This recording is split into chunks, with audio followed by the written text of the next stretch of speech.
దుష్టుల ఆలోచన చొప్పున నడవక, పాపుల మార్గములో నిలవక, అపహాసకులు కూర్చుండే చోటున కూర్చుండగా, యెహోవా ధర్మశాస్త్రమునందు ఆనందించుచు దివారాత్రము దాన్ని ధ్యానించువాడు ధన్యుడు.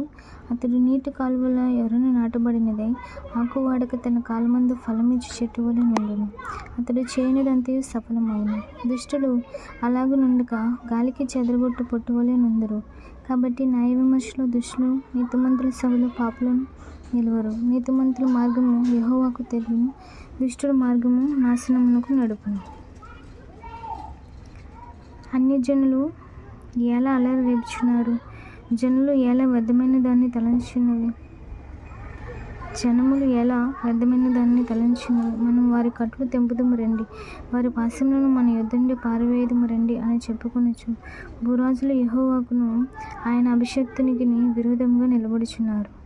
ఏలికలు ఏకీభవించి ఆలోచన చేయుచున్నారు. ఆకాశమందు ఆసీనుడగువాడు నవ్వుచున్నాడు. ప్రభువు వారిని చూచి అపహసించుచున్నాడు. ఆయన ఉగ్రుడై వారితో పలుకును. ప్రచండ కోపం చేత వారిని తల్లడింపచేయను.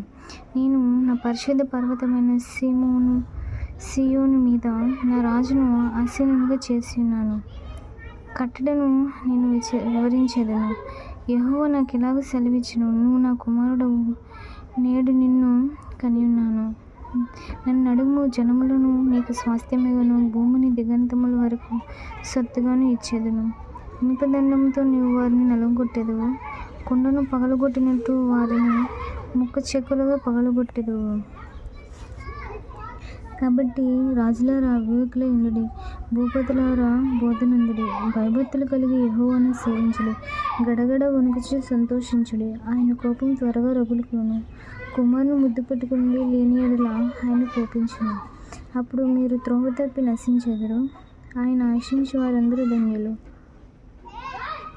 యెహోవా అబ్షాలోమును తన కుమారుని ఎదుటి నుండి పారిపోయినప్పుడు దావీదు రచించిన కీర్తన.